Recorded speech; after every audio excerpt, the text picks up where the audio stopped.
Good evening and welcome to The Big Picture. I'm Tracy Shilshi and today we're taking a closer look at the fake degree and cheating rackets that we see in India. Under the spotlight, of course, once again, thanks to the allegations and subsequent arrest and removal of the Delhi Law Minister Jitendra Singh Tomar. While he is yet to get bail, the private institute from where he apparently got that fake degree is locked and the proprietor missing. This may or may not be a case of fake allegations like the AAP government claims, but it does bring back to focus how rampant the menace of fake degrees is. So who's to blame? Students or the parents or the Indian education system at large? Well, to discuss this, we have Professor Sushma Yadav, who is the Pro-Vice Chancellor with IGNOU, and we also have Professor Aditya Mukherjee in the panel here from JNU. We've got Urmi Goswami, who is a special correspondent with the Economic Times, and Nandita Narayan, who is the Associate Professor at St. Stephen's College of DU and also the President of the DU Teachers Association. Nandita, if I can start with you. In 2014, reports stated that racketeers collected a revenue of 50 to 80 crore rupees annually, and the industry estimates point at a 30 to 35% rise year on year on the number of fake certificates in circulation. How do educational institutes tackle that? Actually, I'm not surprised at all. Because I think that rather than blaming everybody who was actually participating in it, that of course is true, people should be honest. But I think the blame comes on the regulators, those who are charged with making sure that this does not happen, who are supposed to, take action when such cases are detected. We find that that does not happen. All that happens is that if the person is, on the politically on the opposite side, then action is taken. If that person is on your side, then nothing is done. If the person has godfathers, then no action is taken. We have seen that happen again and again in Delhi University. People who are charged, who have been, proved to be involved in corruption. The DUT has given a white paper to the president in August last, and with 500 pages of annexures as evidence of wrongdoing and a whole lot of corruption, but action has not been taken. So I would not be really surprised. The other thing is the general consensus among all the governments that have been there in power recently, that let the dumbing down happen. It doesn't matter. Today we are told that make syllabi in 1 week. The heads are being told, koi farak nahi padta hai, kuch bhi bana do. So the whole idea of excellence, and it doesn't really matter, the marks of the students are being, increased, are being inflated just to cover up the dismal performance of students after they pushed in the semester system. So nobody really cares about what is really happening, what is happening to the quality of education, what is happening to the, the rigors and the kind of honesty you expect from the system, what is happening there. Nobody really seems to be bothered about that. There is some other agenda, and that is not good for the people of this country. Something is seriously going wrong. Absolutely. And in fact, when a university's name and reputation is also at stake, when you do have these fake degrees, of course, there are smaller ones who you are untraceable beyond a point. But then what do you do of these really established institutes? And their name, of course, tarnished forever. And then, people are forever judging them. Professor Mukherjee, what do you do in a situation like that? How do universities, bigger ones, tackle such cases? See, if I may say that the problem is a little wider, apart from the fact that there is a general moral crisis.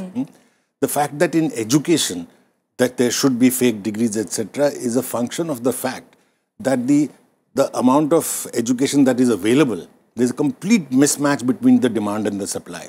That's number one.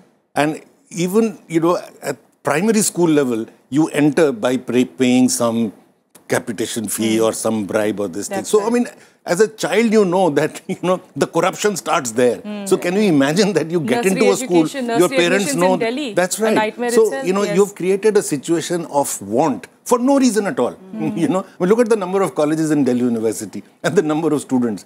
Complete mismatch. When we were students and when we are now students, I mean, you got to score something like 99.9 to get into her college, which is absurd. This is not what St. Stephen's was. Even then, there's no guarantee of getting even then, there's an interview. It's easier to get admission in a foreign university, increasingly. In fact, most middle-class parents these days are now putting up money because they would first like to send their child after school to Delhi University, but they're not sure that they'll get into any college, and therefore, they're collecting money to send them to a private or to a foreign university. Now, this is the second problem. This neoliberal attitude. Destroy the public, don't let it grow, and destroy it. The good ones also you destroy. So that the private ones and the foreign ones make mint money. And the state, as she was saying correctly, is encouraging that. How else do you have these hundreds and thousands of institutes, which any common man can tell you is rubbish, that the same person is taken from one institute to the other when the regulating committee wants to come and see. You know, when they have inspections, you go to UP, just outside Delhi, there are dozens of institutes, one after the other. Yes. So you go to the first one for inspection, the same people are there. By the time you go to the second one, the same people, the same equipment is taken there. You know, so it is complete rubbish. Obviously, somebody is making enormous amounts of money. And that, unless we tackle that, this is small fish, you know, the fact that a fake degree... Central governments, eventually, are they to blame? Because each one of them is complicit. Yes. If I could come to you, Urmi, you know, in March, that mass cheating that we saw in Bihar, first of all, when I saw those visuals, I thought it was some fake viral video that's going on. I couldn't believe it. But eventually, not just India, but international agencies took it up as well. It was embarrassing for the Nitish Kumar government. It was embarrassing for the Indian government. However, you have a Lalu Yadav, Lalu Prasad, who says, we should actually conduct open book exams. You know, when you have an attitude like that, I mean, for example, in a state from where I belong, Manipur, there are bans probably half of the year. Children don't go to school. They have no other option but to probably resort to, you know, fake degrees or tuitions. That's it. You know, see, there are several parts of the problem. One is what kind of a measure can we take to address the fake degrees? Now, there is actually initiated by the previous government under when Mr. Kapil Sibal was the HRD minister, legislation which was a national depository bill. Yes. Basically, every bill, every degree from every educational degree would have an electronic format, and that you use to authenticate. Now, that's one part of the problem. You get something like that, and I'm given to understand that and I've been told that it's ready. Yeah, it's ready to be rolled out in Parliament, and there's since August last year, there's been an interest by this government also to go ahead with it. Now, what that will do is, one, take care of an immediate problem. You'll weed out whatever is floating around thing.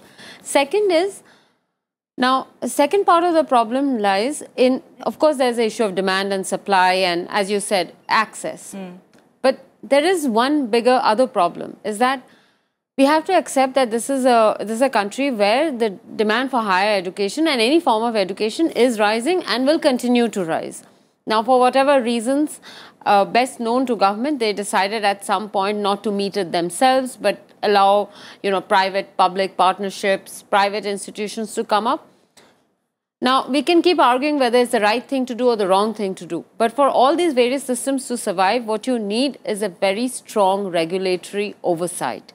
And one of the biggest problems we have, whether it's in education or virtually any other field, is the absence of independent regulatory oversight. And regulatory oversight doesn't mean that I'll go and measure if your classroom is 9 by 11 or 9.5 by 11.5. It means that you keep an eye and to see that everybody follows a certain basic standard. Second, by that level, by the time you reach the higher education level, there's also this whole thing that where universities will want to for the sake of their own reputation, produce the best. You know, so none of that seems to be happening. We have a regulator which is really not much of a regulator, unfortunately, and that is where the beginning of the problem lies.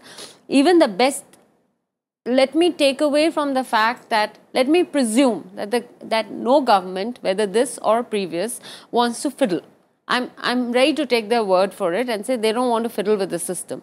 But even the best meaning government cannot actually humanly ensure quality across the higher education system. One, they're not equipped to. Then we can come to the question of intent. I'm just saying, even if they had the best intent, they won't be able to do it. They're not equipped to. It's humanly impossible to. And at that level, should I be monitoring what one college is doing or one university? Do I want the government to do that? No. There is a level of expectation that arises that there's a regulator who will keep an eye out, who will ensure things are working. And universities and colleges themselves will want to produce the best. So there has to be some kind of a system that forces us to do that. Of course, then there is the issue of what a university stands for. Unfortunately, we exist in a system where when you finish class 12, you go to undergraduate, you go to your college, and you're expected to go to college whether or not you want to study XYZ and get out. But colleges and universities are more than just holding cells for people till they get jobs. They're supposed to be, you know, institutions where knowledge is created. Perhaps if universities and colleges also reinvented themselves as creators of knowledge, we would have a different kind of intake. You know, then we wouldn't. That's something that even parents, I mean, a simple allegation, which was also during that mass cheating problem in Bihar. A lot of parents said we had to help the kids because a lot of times they don't have teachers, they've not been taught, you know, and you know, there are hundreds and thousands of children with just a few thousands of teachers to manage them. I need to get Professor Yadav into the debate now. Professor Yadav, what do you say as far as, you know, this whole teacher-student ratio? That's of course a problem that we see not just in rural areas, that's something we see even in metros, like even a place like Delhi. You know, how does one tackle that system? Do you think that is another reason why parents have no option but to actually ask their children to go ahead with tuitions, go ahead with perhaps, you know, eventually getting a fake degree? Surely, I think that is one very major problem, and the demand and supply which Professor Mukherjee mentioned. But I think we shouldn't continue to blame only the state and the government, because when the state and government come for regulation, then we all fall prey to it. It's we professors who go for regulation. It's we professors who go for inspections, for monitoring. And I think somewhere we also miss out the fact that ultimately the governments are made by us and the governments work for us. We are not really separate. I'm really surprised if we, the educated class, speak like that. I'd agree with you, you know, I am from a rural background and I can say I had seen this kind of scenes in my childhood much earlier, which many of the metro bred or metro born people really don't know. But this happens because usually what services are to be provided to the students are not provided, or what monitoring needs to be done. At times monitoring is also done, but it is the situation on the ground which becomes important. If there is one school or one college in a vicinity of many villages or towns, then it really becomes problematic. So I think somewhere supply has to be taken care of, but we also have to see why do we fall prey to this. Everyone cannot come to Delhi University colleges, although Delhi University colleges are surely, they are quality institutions. But I have gone to the countrywide, I would say I had a chance to visit so many universities with huge infrastructure, very good buildings, but the soft material which is required, the teaching and the maintenance of that huge infrastructure, the old colleges which have real good infrastructure to begin with but are not maintained. And then all these issues come up. I don't know, somewhere something has gone wrong in this education. I would like to draw your attention to a fact that higher education was nowhere cheaper.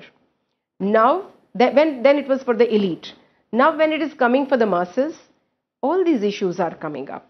I think we have to be very careful, but I would admire that effort which you just talked about, that the government is trying to really introduce details about these institutions. Yes. And I think the present government, I had a chance to go to the National Education Day last time, and they've come up with a scheme which is called Know Your College, Know Your Institution. So everything may become digitized and may come on the website, and then maybe these problems can be catered. Let's use the transparency aspect with digitization. We can take care, because it's such a huge country, you don't know this institution exists or does not exist. I had faced this problem when I was part of Delhi University, and Nandita will be able to, maybe bear it out even now, that there were issues when the state regional commissioners in the various state houses in Delhi were requested or asked to certify that the mark sheet of the students are genuine, that the certificates of the students are genuine. I think they are still being done. But that also cannot solve the problem. I think we have to think on two dimensions.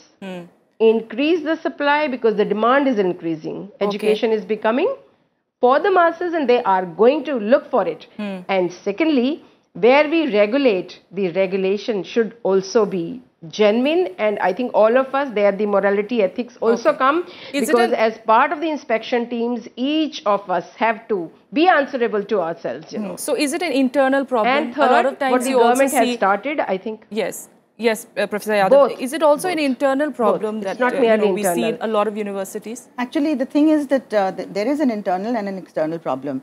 There are two aspects of it. One is, of course, this demand and supply thing. You cannot actually ensure the supply without the government investing at least 6%, which every political party promises when they're in the opposition, and the minute they come into the ruling, into the government, and they forget about that. And in fact, we are now seeing slashes in actual absolute terms, the slashes in the percentage allotted to higher education. 16%. Yes, there's a 16% drop, and in fact, I've heard that it's 20%. So that is not going to help the cross section of the Indian population to be able to get quality, affordable education. You can't leave it to the private sector because they're profit-oriented. How many people can afford to go to the private universities, pay 5 or 6 lakhs a year? So you have to, you cannot abdicate your responsibility, which the government is trying to do by putting higher education into commercial services in the GATS and going to sign that commitment of level playing No, but I'm surprised. in Nairobi. I'd just like to complete the second point, Sushma. Yes, yes. The second point is, irrespective of the supply and demand, it cannot be an excuse for dishonesty. Nobody can say that because I need to get into a university, therefore I will fake my degree. We have to be very hard with ourselves and with anybody who's doing anything wrong like this. There can be zero tolerance for this sort of thing. And unfortunately in our country, the law is not the same for the rich and the powerful and ordinary people. As I said in the beginning, it really depends on which side you are. If you're rich and powerful or you have connections, you get away with murder. And I'll give you two examples. Pondicherry University teachers have been struggling for months against the Vice Chancellor, who's been proved to have falsified her CV and, you know, any number of fake documents about her research work and so on. The ministry is aware of this. An inquiry was set up. The report is not being, you know, made public.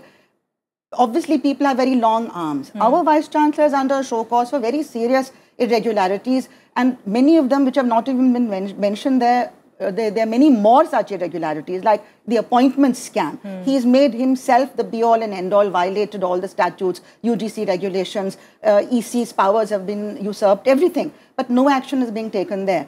In our university, we have a college called KM, Kirodimal College. Yes. The principal, the acting principal of that college has been indicted by the UGC in its reports on serious financial irregularities in the conducting of the NET examination. Several courts have ordered FIR and criminal cases to be launched against him. But he's sitting pretty, he's being protected by the university in a college which is a university maintained college. So we want to know what is this nexus between all people, wrongdoers? Why do they all scratch each other's backs? And who's protecting them and why? So unless people can answer these questions, any number of pious intentions and holier than thou that I'm catching X because it is convenient to catch X because he's in the opposing political party does not convince the general public. We do not believe that there is justice, there is accountability, and there is a certain blind law which should operate in such cases. Professor Mukherjee, you'd like to say something? I'd like to take off from one point that Nandita made, that we seem to have, like Bharat and India, there are completely two different education systems. There's one education system where there is no education, which is for the poor, where classes will not happen, nothing will happen. Nothing happens, yes. And where there is no teacher, like me, who's the inspector. There is the inspector is the government servant. And the stakeholder has no say. That is the families, the students, their families, their parents, they have no say. Whether the teacher comes or not, only they have to get permission only from the inspector, you know, from the education department, right? Yes. So there it doesn't function. It doesn't function because we have unfortunately created a system where the rich go to a separate school and the poor go to a separate school. You know, that was not the case. The reason why the education used to be much better in India than what it is today is the fact that people went to the same schools. You know, and so in fact, if you did something like this, that teacher doesn't turn up or doesn't know what it's teaching, and if it happened to the elite, then there would be protests. The thing is, the elite, including the bureaucracy and the political class, Because their children do not go there. Yes, Their children go mostly abroad, if not at least to St. Stephen's. So, to them it makes no difference. So, therefore, there is this whole half of India or more than that which is just dropped out. You are not cared about whether teaching occurs. You don't even care about what is being taught. She talked about regulation.